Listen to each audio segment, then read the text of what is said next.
Unang panaad nga buhatan sa pag-opera sa kasing-kasing sa Malawi. Naghatag og paglawom sa milyon-milyon nga mga pasyenteng may sakit sa kasing-kasing.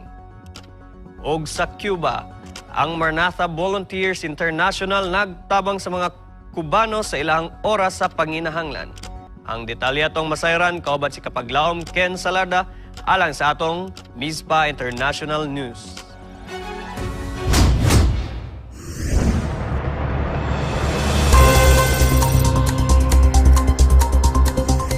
Ang Hearts for Mission International usa ka ministeryo sa Adventist Layman Services and Industries nga nakahimuog unang operasyon sa kasing-kasing sa Malawi. Ang inisyatiba nga nagtinguha sa paghatag og kaluwasang solusyon sa kasing-kasing sa Sub-Saharan Africa. Nakakita og duha ka mga operasyon nga gipahigayon sa H4MI ug usa ka team nga may 20 ka mga medical personnel og kawani gikan sa United States ug Kenya.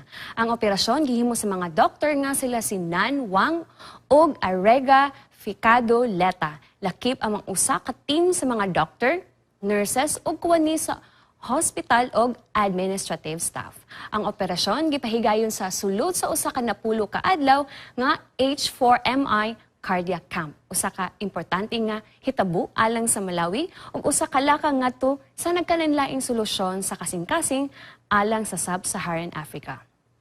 Ang H4MI nagplano nga magpadayon sa paghatag og kinabag-uhan nga pag-atima o pagtinguha sa mga pagbuhat og pipila ka mga cardiac camps gawas sa nasod matag tuig. Lakip na ang pag-abli og usa ka training program aron ihatag ang kinahanglanon nga kahanas ngadto sa mga lokal sa paghimo sa mga kaluwasang prosedura.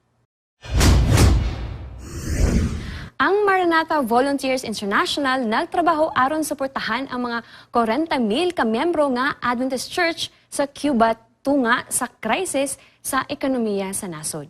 Ang mga tao sa Cuba nag-atubang og kakulang sa mga basic needs, lakip ang pagkaon, tubig, kuryente, gasolina, tambal ug mga produkto sa personal hygiene products.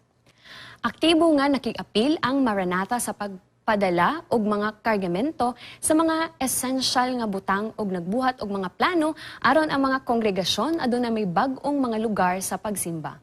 Ang #Giving Tuesday campaign niadtong miaging tuig nakakab-ot og labaw 250,000 ka mga dolyares nga gigamit arong ipadala ang upat ka mga kargamento sa pagkaon, tambal ug uban pang esensyal nga butang ngadto sa mga punto sa distribusyon sa tibuok isla. Duha pa ka mga kargamento ang andam na karon alang sa transport gikan sa Panama. Ang Cuba Adventist Theological Seminary sa Havana nga gitukod sa Maranatha niadtong 1995 nagdepende sa mga kargamento sa mga rekursos aron mapadayon ang ilang serbisyo.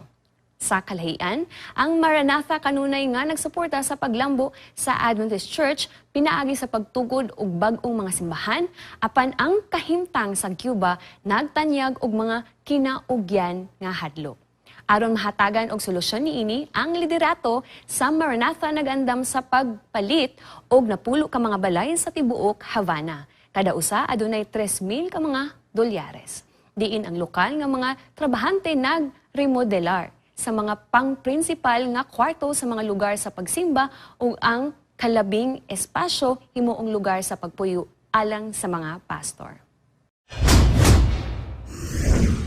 Alang sa dugang mga kasayuran, pwede natong mabisita ang opisyal nga mga balita sulod sa Seventh-day Adventist, ang ANN o Adventist News Network sa Facebook o website. Og magkato ang mga impormasyon nga nakailap kay sa Balitang International, ikaw ako mahatagan o paglantaw sa maayong kasinatian bisan asa man sa kalibutan. Kini si Ken Salarda alang sa MISPA International.